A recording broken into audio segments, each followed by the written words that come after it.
Scriptos Dictation by Priya. Tamil Senior August 2010. Ready? Begin.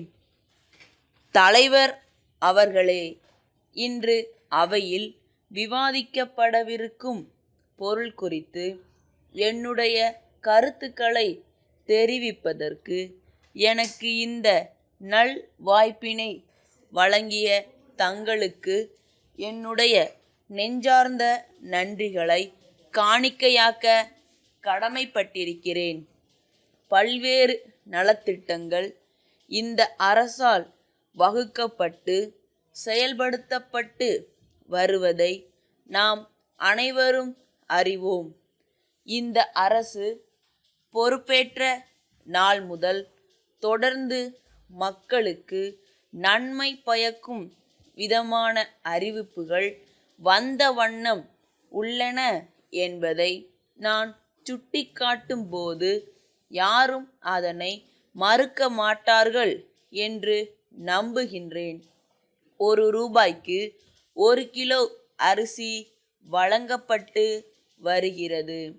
பொது விநியோக கடைகளில் மக்கள் மகிழ்ச்சியுடன் அதனை வாங்கிச் சென்று சமைத்து சாப்பிடுகின்றனர்.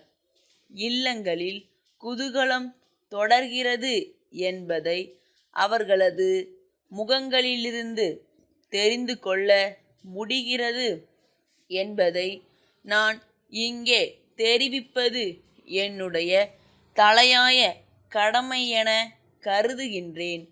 விவசாயிகளுக்கும் நெசவாளர்களுக்கும் இலவச மின்சாரம் தொடர்ந்து வழங்கப்பட்டு வருகிறது. மின் உற்பத்தி நிலையங்களில் தேவையான மின்சாரத்தை உற்பத்தி செய்து உபரியாக இருக்கும் அளவிற்கு நிலையை கொண்டு செல்ல வேண்டியது அரசின் கடமை பொறுப்பாகும் என்பதை ஆணித்தரமாக நான் கூற விரும்புகின்றேன். எதற்கெடுத்தாலும் அரசை குறை கூறும் எண்ணம் இருக்கக்கூடாது என்பதில் நான் உறுதியாக இருக்கின்றேன். அண்டை மாநிலங்களோடு நல்லுறவு கொண்டுள்ள இந்த அரசை நான் பெரிதும் பாராட்ட விரும்புகின்றேன்.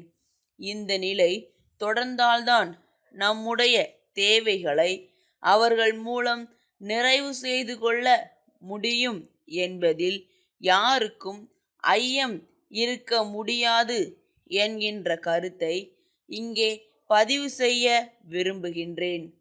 புதிய பேருந்துகளை அதிக எண்ணிக்கையில் இயக்கி கொண்டிருப்பதற்காக எனது நன்றிகளை இந்த அரசிற்கு தெரிவிக்க கடமைப்பட்டிருக்கின்றேன். அவற்றை பராமரிக்கின்ற அளவிற்கு நடவடிக்கைகளை மேற்கொள்ள வேண்டும் என்றும் போதுமான பணியாளர்களை அதில் ஈடுபடுத்த வேண்டும் என்றும் என்னுடைய ஆலோசனையை கூற விளைகின்றேன். நீண்ட தூரம் செல்லும் பேருந்துகளில் கூடுதல் பணியாளர்களை நியமித்து இயக்கினால் பாதுகாப்பான பயணத்திற்கு வழிவகுக்க முடியும் என்பது என்னுடைய கருத்தாகும் என்பதை கூறிக்கொள்ள ஆசைப்படுகிறேன். முதலமைச்சர் பெயரில் செயல்படுத்தப்பட்டு வரும் மருத்துவ காப்பீட்டு திட்டம் ஏழை எளியவர்களின் வாட்டத்தை போக்கியிருக்கிறது என்பதில் எந்தவிதமான சந்தேகமும் இல்லை என்பதை தெரிவிக்க விரும்புகிறேன். மருத்துவமனைகளில் நவீன சிகிச்சை வசதிகள் உருவாக்கப்பட்டிருக்கின்றன என்று சொன்னால் அது மிகையாகாது.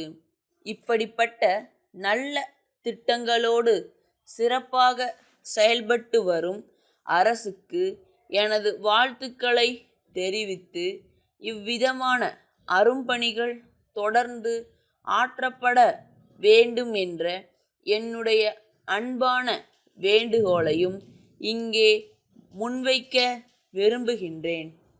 நேரத்தின் அருமை கருதி என்னுடைய உரையை இத்துடன் நிறைவு செய்கின்றேன். எனக்கு வாய்ப்பு வழங்கிய தங்களுக்கு மீண்டும் ஒருமுறை நன்றி கூற விளைகின்றேன்.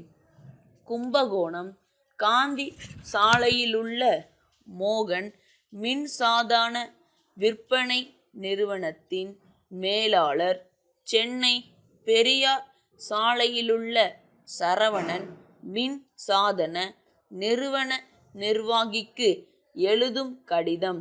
அன்புடையீர், எங்களுடைய வேண்டுகோளின் படி தாங்கள் அனுப்பி வைத்த 30 குளிர்சாதன பெட்டிகள் கிடைக்கப் பெற்றோம். அவை ஒவ்வொன்றையும் சரிபார்த்த போது அவற்றில் 3 பெட்டிகளில் சில குறைபாடுகளை காண முடிந்தது.